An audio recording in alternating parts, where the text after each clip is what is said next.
Meu querido Total. Reinaldo, mais uma vez, muito obrigado por ter aceitado o convite da gente aqui para participar da live com a gente, para ilustrar e agregar mais aqui sobre esse clássico. Eu queria começar a perguntar para você como você viu os meninos do primeiro para o segundo álbum. Como você percebeu essa transição, né, do primeiro para o segundo álbum, que pra gente que só ouvia, né, ouvia os discos, as músicas tocando no rádio, na novela Hipertensão e tal, aí de repente começa a tocar nas rádios FM em 87, a Revolta dos Dantes, daqui a pouco Infinita Raio. Eu falei, é muito diferente do que a gente estava ouvindo ali naquele... A crítica, né, especializada da época chamava, eu acho isso um absurdo, né? Os Paralamas dos Pampas, os Paralamas de Sucesso do Rio Grande do Sul. Horrível, né? Horrível. Seja Olha, muito bem-vindo, querido. puxa vida, estou diante aqui de um cara que fez um documentário que para mim seria para mim é a bíblia desse movimento do rock do sul, né? É verdade, é Que verdade. ele retrata com precisão todas as fases desse movimento do É. rock Grande do Sul, né? Então ele veio cheio de um prisma, né, de músicos, né, oriundos de um festival. Ninguém tinha equipamento, ninguém tinha habilidades musicais, tá? E eu tive aquela situação porque eu já era um cara que trabalhava com música e com estúdios há muitos anos, né? E eu tinha a gravadora era no Rio de Janeiro, a sede principal, e eu tinha uma unidade aqui em São Paulo, tá? Então, quando chegaram os artistas para fazer a primeiro pau de sebo, né, que não seria o caso do Rock O Grande do Sul, Rock Grande do Sul. né, que vieram todos eles, cada semana vinha dois do Sul, e eu tinha que, até então, na época, esse projeto, eu fui convidado para fazer esse projeto, né, com o meu grande amigo e produtor, Luiz Carlos Maluli, que era o cara que foi incumbido de fazer esse projeto Rock do Sul. Mas no meio da confusão, ele trabalhava na Sony, na CBS na época, e trabalhava com as bandas, poxa, era sucesso a RPM.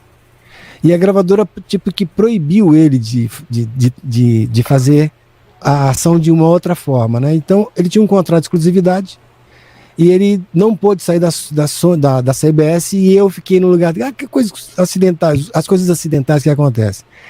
E nem eu tive culpa, nem as bandas tiveram culpa da gente estar ali naquele palco, naquele tablado, né? Sim. Porque era mais ou menos assim que parecia. Eles chegavam todos assustados, né? Porque um estúdio que tinha equipamentos ingleses da melhor qualidade. E aí foram se desvendando os mistérios, né? Então a gente fez um pau de sebo com 2 músicas para cada banda do festival. O primeiro que nós gravamos foi o Replicantes, Surfista Calhorda, que já era sucesso no underground lá das Gaúcho, praias Porto Alegrense, né?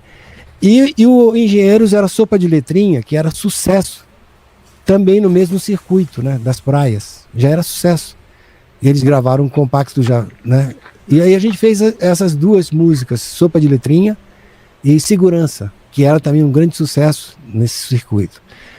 Então, eles vieram sem instrumentos, sem nada. E a gente foi, na verdade, pela minha experiência, foi muito importante tê-los encontrado nessa fase, né, de total abandono o centro principal do Rio de Janeiro, tá? Onde tinha os melhores estúdios, os melhores equipamentos. Tava tudo, era o Lobão que estava fazendo sucesso, era Kid Abelha que fazia sucesso, era o Paralamas que fazia sucesso. E então a gente era um pouco esquecido pela gravadora, que era bastante, digamos assim, exigente, né, no quesito repertório, tá? E aí a gente ficou meio abandonado aqui, a gente teve, eu tinha essa segurança de ter esse abandono da gravadora, e eu tinha bastante autonomia para poder suportar os absurdos que pudessem acontecer. E nisso foi muito importante para eles na época eu ter essa, digamos, essa experiência, né, para poder conduzi-los da melhor forma no estúdio grande, que era uma coisa difícil para agregar os caras, né? Tipo, o estúdio era muito grande, então te dava para você montar um palco como se fosse um palco de show mesmo, entendeu? Para eles se desenvolverem da forma primitiva que eles tinham, né? Então, e o Humberto tocando guitarra, o Marcelo Pitts tocando baixo, e assim foi. Logo em seguida a gente conseguiu fazer um LP, ok? Foi grande sucesso essas duas canções, e logo em seguida era contrato de todas as bandas que estavam nesse pau de sebo fazer um LP, né, solo, né, com todas as coisas. E logo em seguida, no ano seguinte desse festival, a banda, que como eu disse, foi o Replicantes a primeira, segunda, Engenheiros do Havaí. Terceira foi Garotos da Rua, né? E aí o Engenheiros... Tem The Fala também no álbum. The Fala, depois, tudo na sequência. TNT, era um por vez, né? Então eu fiquei 10 meses trabalhando, assim, sem parar, né? Então, na verdade, quando eles fizeram o primeiro Longe Demais das Capitais, era uma descoberta. O Humberto... eu tive a possibilidade de conversar um pouco mais intimamente com o ser humano do artista que ele é, né? Ele já era uma pessoa já que tinha um talento especial. Só que assim, ele era inconformado com a performance de guitarrista, porque esse disco tomou um pau da crítica, né? Esse disco só foi possível o sucesso, que é engraçado. A época que ele foi lançado foi o final da ditadura, né? O governo estava em transição, esses 5 anos, de 85 a 90, foi muito conturbado economicamente, para plano não sei da conta, era... Plano real, plano cruzado, plano cruzado, cruzado 2, fiscais do Sarney. E até assim, tipo assim, difícil, eu sempre fui um cara ligado a essas circunstâncias políticas e econômicas, desde o começo da minha carreira, de observar para que lado não ir, né? Tipo assim, musicalmente falando, né? Meu nível de escolha, de caminhos, não era o que os outros estavam fazendo, é exatamente o que eu não deveria fazer. E o Engenheiros, eles tinham um material vasto, não se sabia para que caminho. Mas nessa época o Humberto estava muito visceral com a política, né? E tinha uma música que era desse LP do Demais das Capitais, do primeiro, que tinha toda a forma de poder, tá? Lógico que ele se esforçou, ele se esforçou muito para tocar a guitarra, que ele não era um guitarrista, assim, ele era um multi-instrumentista, mas ele não se convencia muito do ato de tocar guitarra, e ele ficava um pouco incomodado de tocar guitarra. Ele era muito... Humberto, ele tem um senso crítico muito grande, assim, ele é um cara que... Ele fica vermelho, manja, quando ele não está fazendo uma coisa que ele gosta, ele fica vermelho, tá? Sim. Ele fica meio... Né, e eu pegava esses toques que ele me dava como informação, né? Já o Humberto, ele era o band leader, já era natural, ele já fazia o que ele fazia. Então ele pegava... Eu coloquei 2 amplificadores, 2 Twin Fender para ele, e aí ele usava uma pedaladeirinha e uma guitarra, se eu não me engano, uma Alan Hoodsworth, aqui uma como é que era, da Ibanez, uma prateada, que eu acho que até hoje ele tem. Uma guitarra legal, achava legal o som dela. Acho que aparece ali na foto da contracapa do álbum. Era o único que tinha instrumento. O resto não tinha. Usou o baixo, o Pitts usou o contrabaixo. Do estúdio, não, era no estúdio da RCA. Tinha um monte de instrumentos que era uma companhia americana, tinha Fender, Rickenbacker, tinha tudo lá, tinha, né? Tinha Hammond B3, tinha tudo, cara. Tinha guitarra, bateria Ludwig. Então, assim, era um luxo, sabe? Era um luxo. Então o Maltz pegou uma bateria, acho que uma Gretsch que tinha lá, tá? Então os caras ficavam meio extasiados, porque aquilo era a moda, a prata da casa, né? E os caras não tinham instrumento, né? No máximo um Giannini. E aí, quando o Humberto colocou essas 2 guitarras, você pode ver que tem, nessa forma do poder, tem um estéreo, a guitarra dele tá em estéreo, né? Uhum. Esse disco para mim é emblemático no Engenheiros, porque é gozado, deu muito trabalho pela inexperiência, mas eu tinha como se fosse um processo artesanal, né? De você recuperar alguns fragmentos, né? Tipo assim, olha, cara, pô, tava fazendo sucesso, tava fazendo sucesso a banda do... quem era mesmo? As bandas americanas de rock. E eu queria dar porque ele era muito sujo, a bateria dele era muito suja, né? O hi-hat dele era muito sujo. Então, para proteger a coisa, foi o primeiro sampler de caixa que eu fiz na vida. Foi nessa época.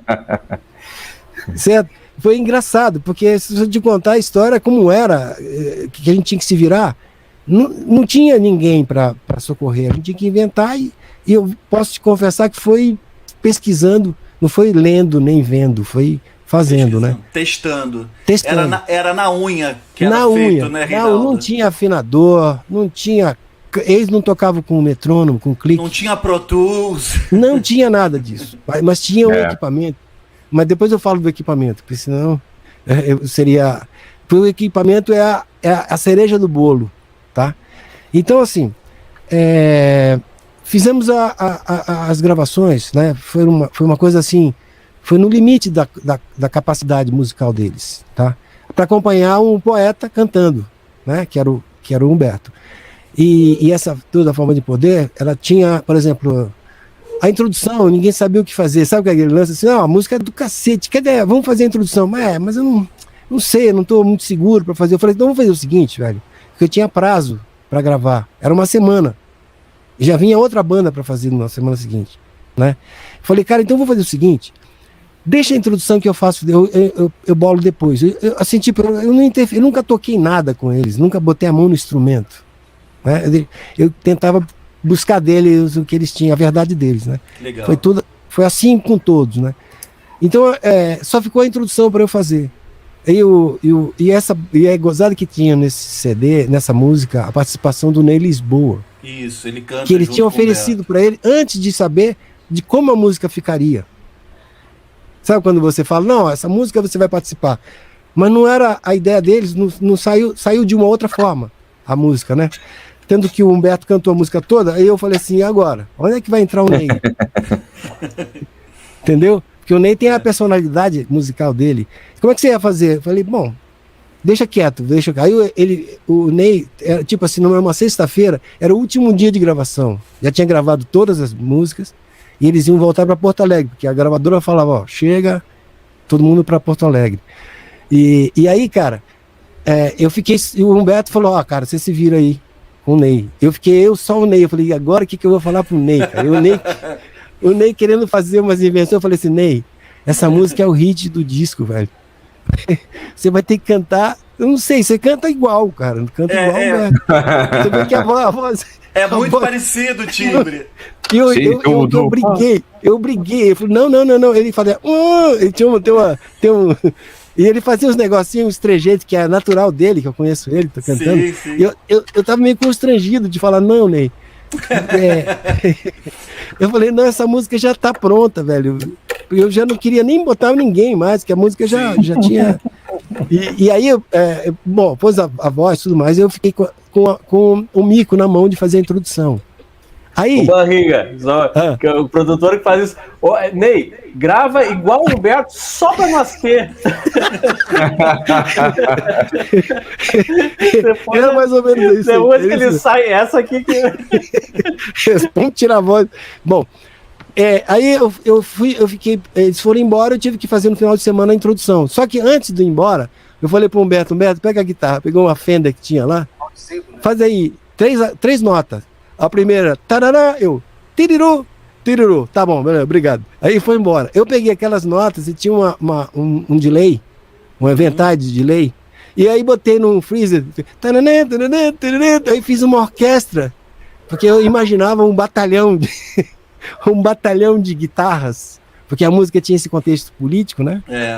E aí eu coloquei, pode ver, aí e a caixa, fiz uma retreta na caixa, tudo sem juntar nada. Depois que eu juntei tudo, aí eu botei a caixa, Fiz a introdução, eu presto atenção, só fizeram, eles já começaram, eu presto atenção no que eles dizem, eles já começavam daí, né? Sensacional. Antes eu coloquei um adendo, assim, tipo, para fazer uma introdução que eu não sabia o que ia acontecer, ficou isso, tá? Ficou isso. Então bom, só para me alonguei um pouco, né, no Longe Demais das Capitais, para dizer... Imagina. A história, que, como se a transição da história. A gente está adorando as histórias aqui. Vendeu 250 mil CDs, LPs, tá? Porque teve essa coisa política que estava meio encruado a tal da economia. Em 86, várias bandas venderam muito, né? Sim, mas quando houve o plano real, né? Cruzado. O primeiro. Eu fiquei com a profissão, porque eu tinha feito alguns trabalhos e a gravadora não tinha resultado, né? Porque não vendia nada. E lançaram o Engenheiro, não aconteceu nada. Aí o cara falou assim, olha, velho, se continuar desse jeito, a gente vai encerrar a participação do selo da RCA do São Paulo. Plug, né? Não, ainda não era. Ainda foi não bem era. Depois. Não. Aí, tinha um projeto do Plug, mas não era a RCA. Quando, aos 45 minutos do segundo tempo, apareceu esse plano cruzado e aí começou a vender, cara. Vendeu 250 mil discos, eu acho que... Entrou em novela também, né, Na Barriga? novela Hipertensão, né? Toda forma de poder isso foi aí para também. separar na novela Hipertensão, que ajudou a Mas tudo alavancar junto, muito. foi um acontecimento que eu imagino, por exemplo, nós aqui hoje, politicamente falando, na época a gente estava saindo da ditadura, entrando num plano econômico, um processo econômico muito sério. Nós hoje, eu estou vendo a mesma situação que inverso. Os caras estão querendo entrar com a ditadura. Saindo da democracia, que Da democracia, voltar para a ditadura. Né? É só o Brasil, né? O Brasil não é para fraco, não. Então, aí vendeu 250 mil cópias, e aí foi tudo melhor. Aí a gravadora respirou aliviada. Aí, beleza, dinheiro na conta, e contratos e tudo mais, né? E aí você falou da próxima... Vai no Chacrinha, né? Vai nos programas de TV. Na Xuxa. Barro de Alencar, aí veio o próximo ano.